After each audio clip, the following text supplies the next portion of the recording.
HighBridge, a division of Recorded Books, presents Woodstock, Interviews and Recollections by Dale Bell. Read by Peter Berkrot and Exie Sands. Foreword. Martin Scorcese, on Woodstock. Woodstock obviously emerged from its historical moment. And one of the things about that moment was that everyone was waiting for a big defining event that would counteract all the awful things that had happened. There was the music. There was the idea of rejecting the rest of the world and living in a natural state. There was the drug culture.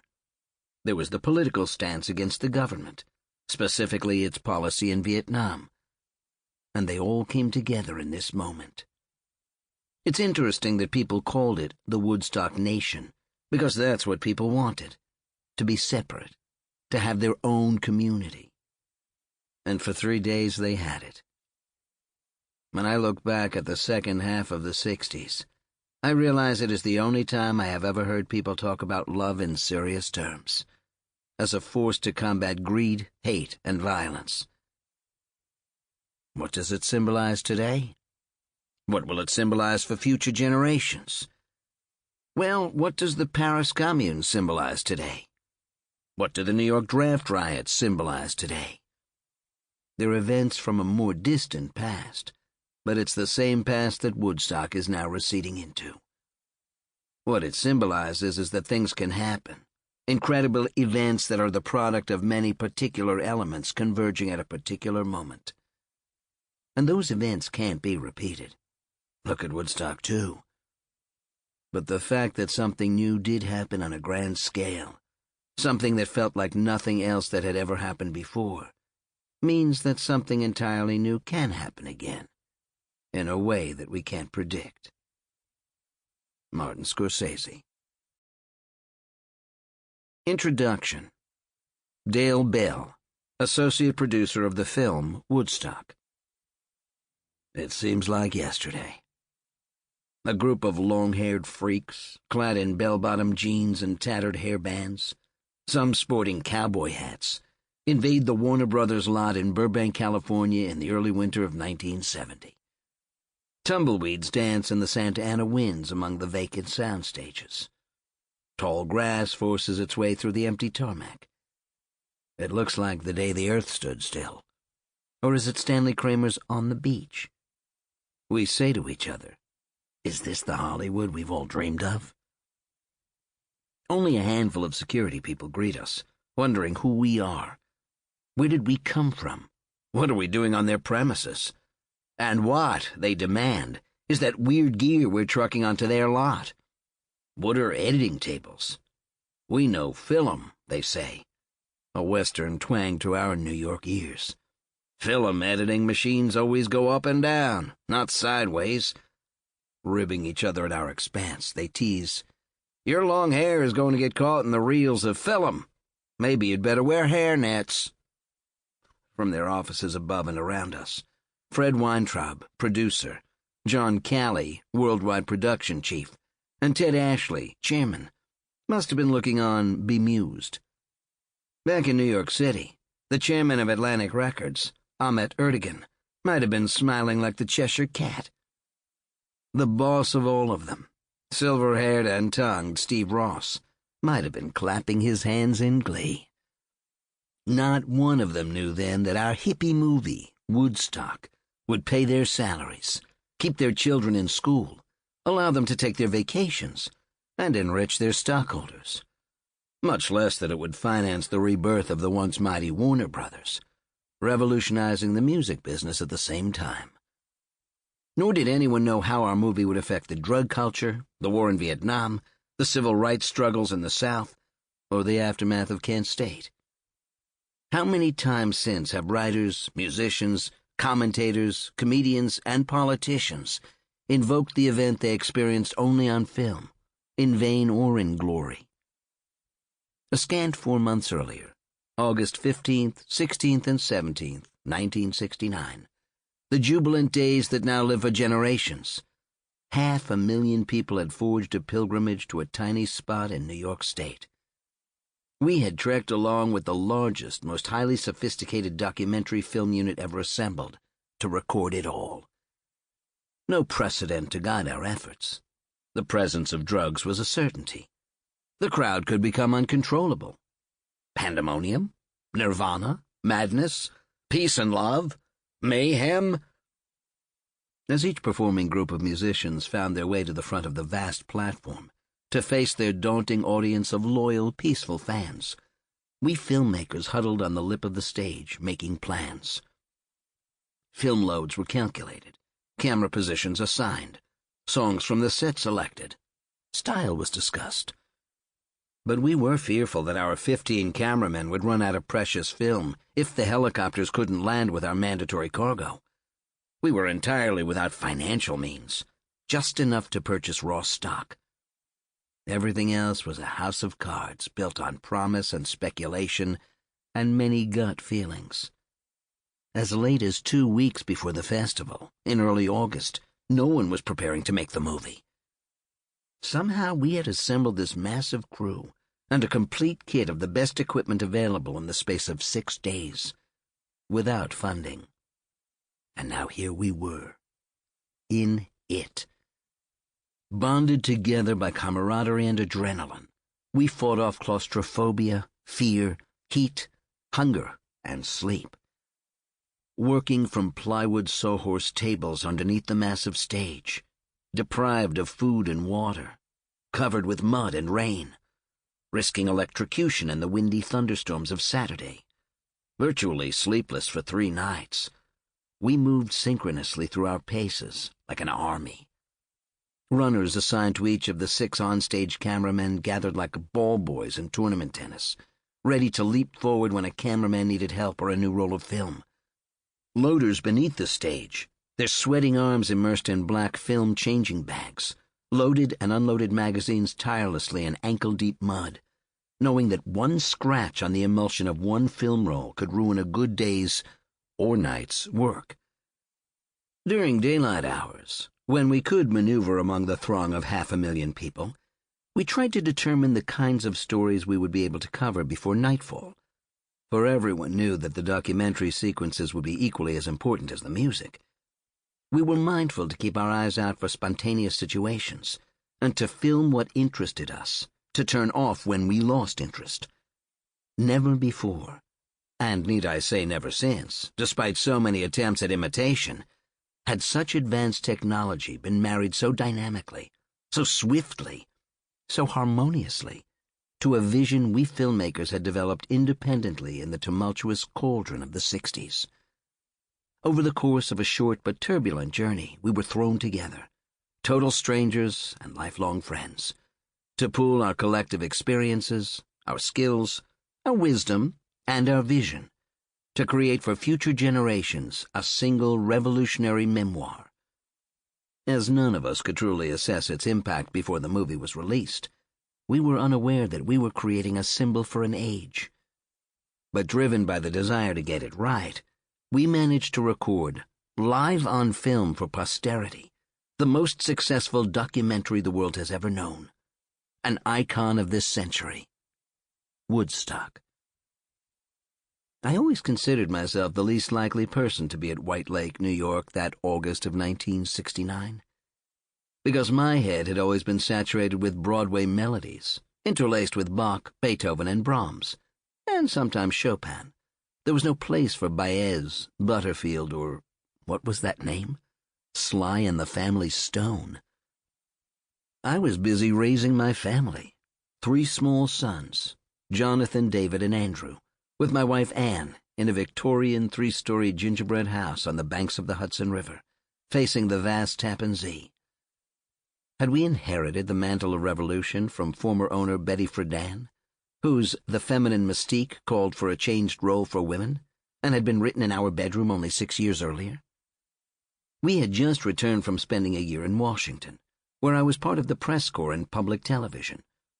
This assignment brought me in touch with President Johnson, cabinet members, and the likes of Ralph Nader. I counted myself a member of the establishment. I was by no means a longhair, and I had a few friends who were. Most of them were more than a little intimidating to me.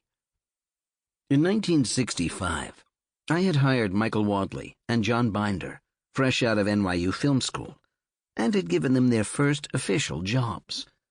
They had long hair and iconoclastic minds, but because they were so good and so different in personality from other crews who were walking the halls of educational television in New York in 1965, they quickly received calls from other producers. Soon, Mike and John were working regularly, traveling the world, meeting other camera crews like themselves, picking up on new technologies. Natural light, cinema verite, affected by handheld cameras being designed in France and Germany. These new cameras could revolutionize traditional 35mm news gathering. So aware were Mike and John of the importance of harnessing these innovations in cameras, recorders, and post-production gear that they visited engineers and factories in France, Switzerland, and Germany, and explored applications of the equipment to new concepts in filmmaking. They weren't alone. Others of us, pioneering in educational television, found ourselves more advanced than commercial networks in our urgency to marry live satellite broadcasts with energetically talking heads, each ready to dissect the latest State of the Union address, for example. Yet our burgeoning medium was still searching for a message. In 1966, adhering to the Aristotelian unities of time, place, and action, I devised a program that would be filmed within a 24-hour day by 13 cameramen located in 10 different spots between San Diego and London, as though it was live on film. On this project, I brought together Mike, by then Wads to my ding, and David Myers, the legendary cameraman from the Bay Area who would become our collective mentor. Yet Mike and John Binder remained close friends who brought their families and friends to our house on the river. Gradually, in the winter and spring of 1969, I found myself anticipating unemployment for the first time since I had been married. Mike and John invited me to work out of their offices on Upper Broadway until I could find something permanent. It was there that I came in contact with a whole new breed of long-haired, ingenious, funny, inventive, passionate, brilliant, and sometimes weird people who were to change my life completely. Among them was the very youthful Larry Johnson, almost an alter ego of Michael, whose spiritual sense of the powerful music of his generation might have surpassed even his technical ability to record it and deliver it purely to another medium. Our encounters were tentative at first, but suspicion quickly gave way to mutual respect and appreciation. There was no way to ignore those infectious minds, the sense of camaraderie, the philosophical dichotomy, the sluice of energy that coursed up and down Manhattan. After all, we were filmmakers, above and underground, destined to take on the world.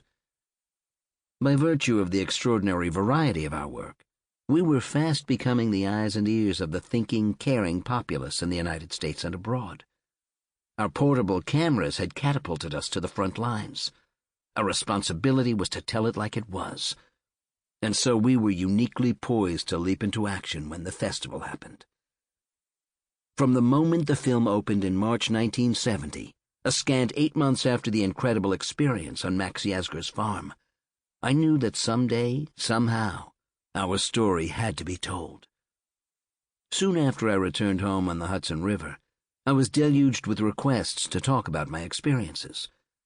So as not to forget too much, I took some elaborate notes, gave several talks to students, and recorded the lectures so that at least my family and I would have them for posterity. Even today, when people discover that I helped to make this movie, I'm asked, what was it like? My experience was just one of many. I cannot pretend to know how it affected those who were friends first, employees second, and extended family forever. Far be it from me to try to verbalize or homogenize their experiences, nor should I. Far better for me to ask them to talk for themselves.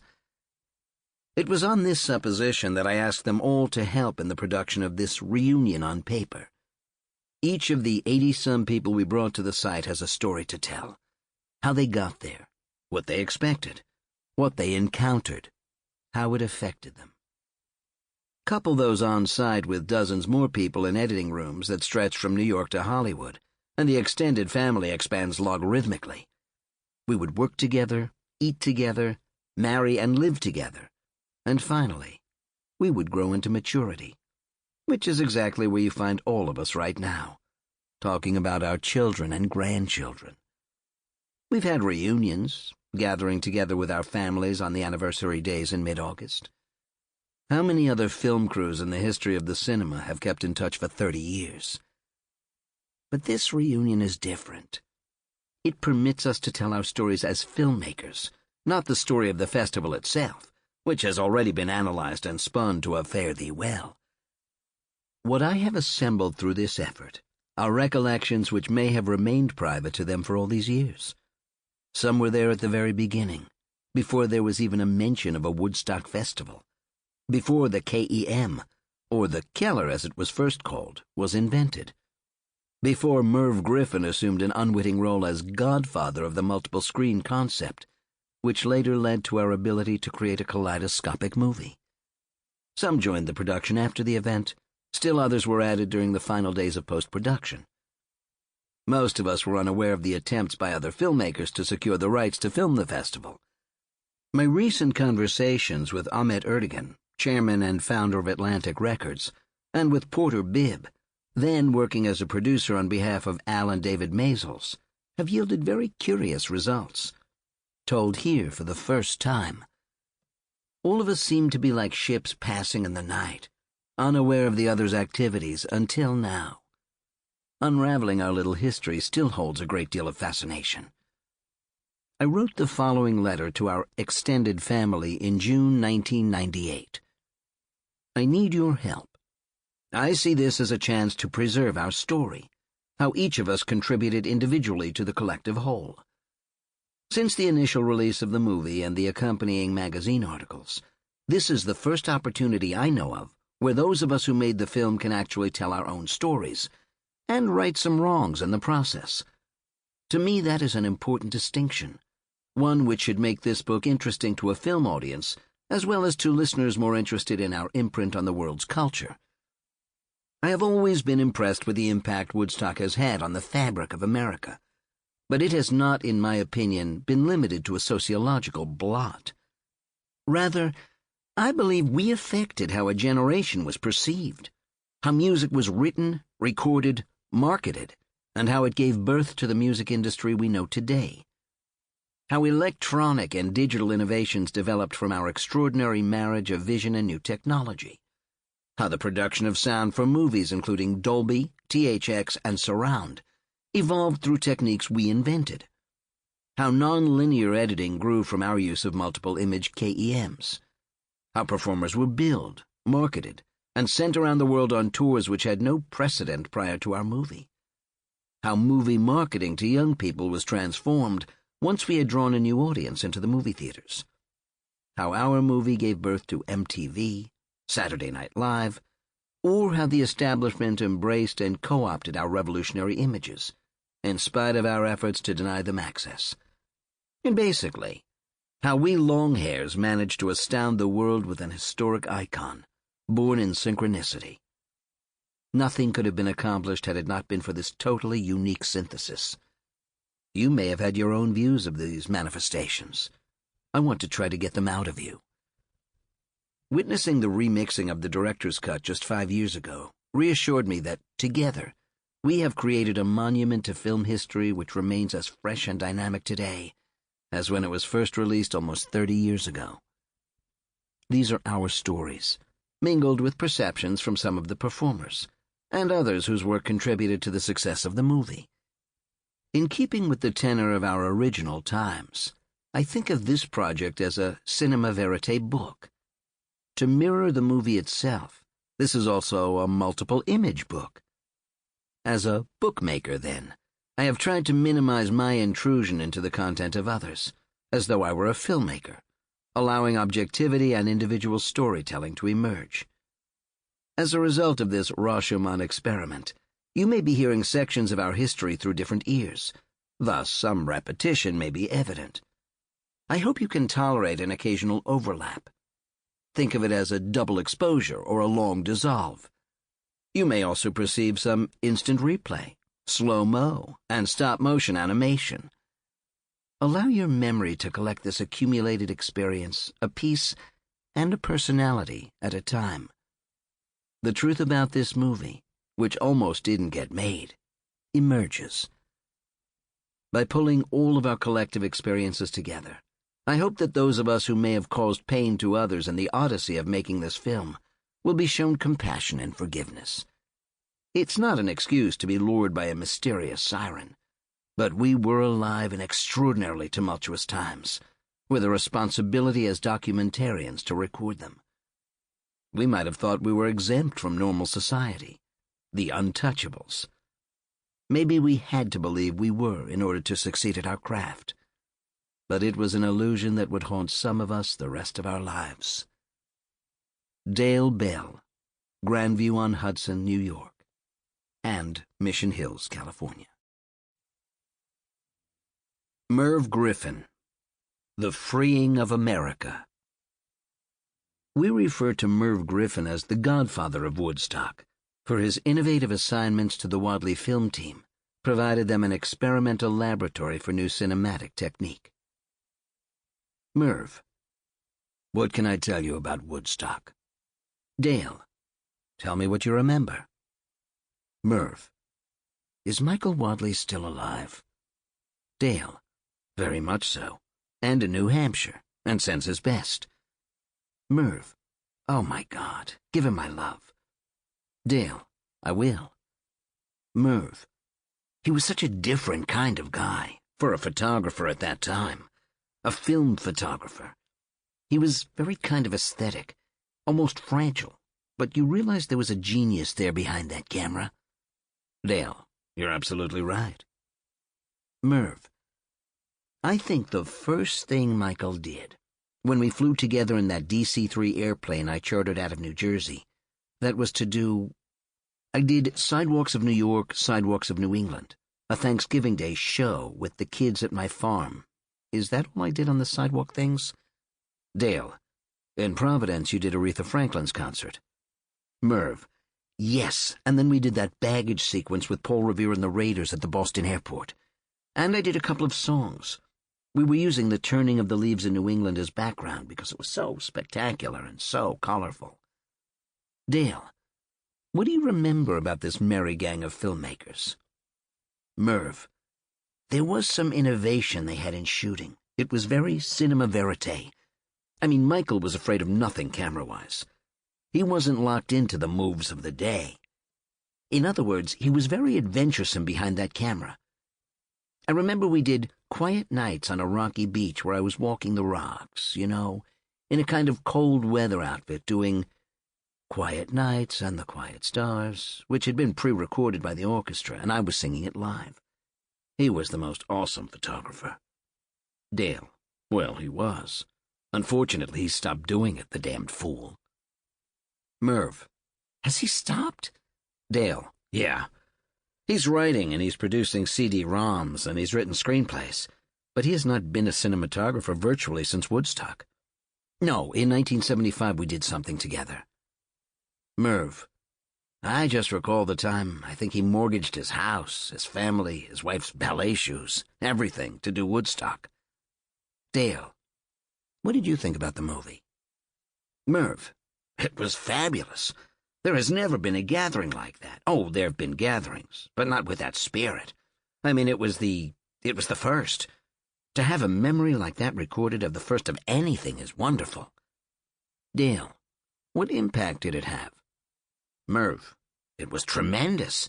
And of course, that was the decade every institution broke down. It was the freeing of America, good or bad. It just took away the reins that were on everybody and the framework that was around everything you did. My show was a great platform for all the people who protested everything. The show was on nighttime in New York and other major cities, Metromedia. Jane Fonda couldn't get on any television show except mine. And the reason she could get on mine was because we were syndicated, so there was nobody who could say, Merv, you can't have her on. But she was persona non grata on the networks, as was Muhammad Ali. He was not allowed on. All the civil protests came on my show, the mailers, and on the other hand, we gave equal time to the Buckleys and everybody else. But my platform was the source of speaking out in America, and they couldn't stop me. I had on the first protest against, by a world-famous person, against the Vietnam War, Lord Bertrand Russell, who later ran the Vietnam War crimes trial in Sweden. Bob Considine, who was the front-page writer of the then Journal American of New York, wrote that Merv Griffin should be taken off the air for what he's done. And his son was my cameraman, Barry, on the show. And he wrote this piece, and I answered him. He said, "We're in wartime, and Merv Griffin puts on a protest against America." And I said, "We're not in wartime. What are you talking about? It's a police action. No war has been declared." Dale, how do you feel about that today, Merv Griffin? Merv, I feel good about it. It was a contribution. I was the only one ever allowed to go to Alcatraz to tape the Indians, which I did, when they took over Alcatraz. My philosophy of the show is that there were many voices speaking in America. Not all of them do you agree with, but you should hear them. They should have some place to speak. Of course, it was misused, too. The New York Daily News would run out and cover what they called a major protest, and there would be 4 wackos standing on a corner with some signs, but they would build it up like it was something. And then one night, a whole black organization took over my show. They rose up out of the audience.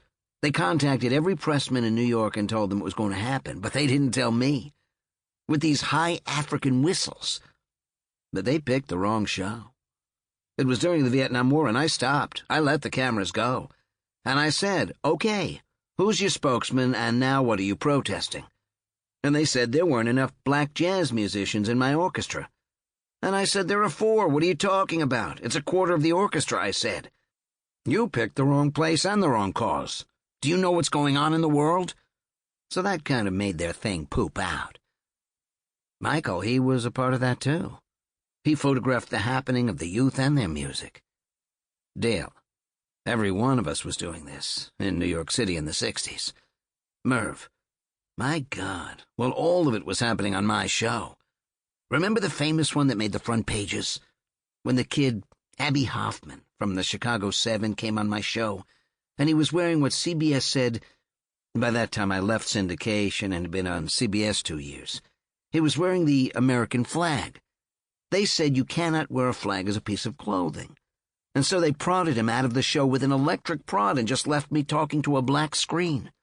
And then, when I did the commercial, Roy Rogers and Dale Evans came up in the same shirts for Ford Motor Company. Bob Woods from CBS almost had a heart attack.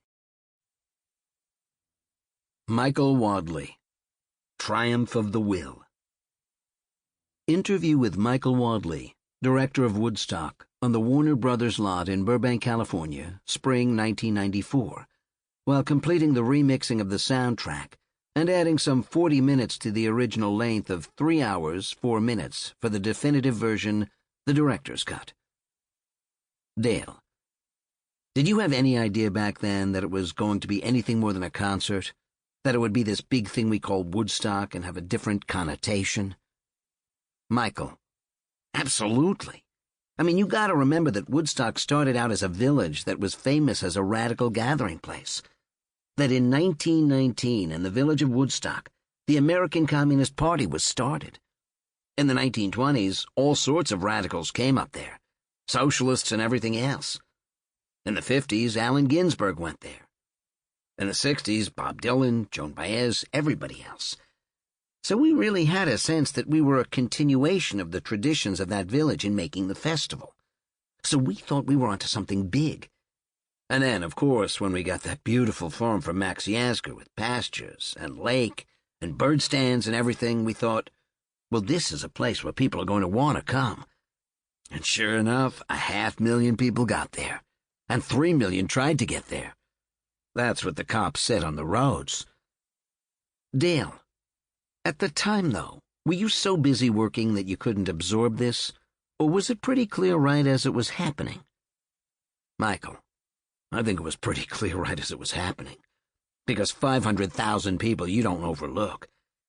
And then also, as a kind of barometer, when we saw the New York Times... Sample complete. Ready to continue?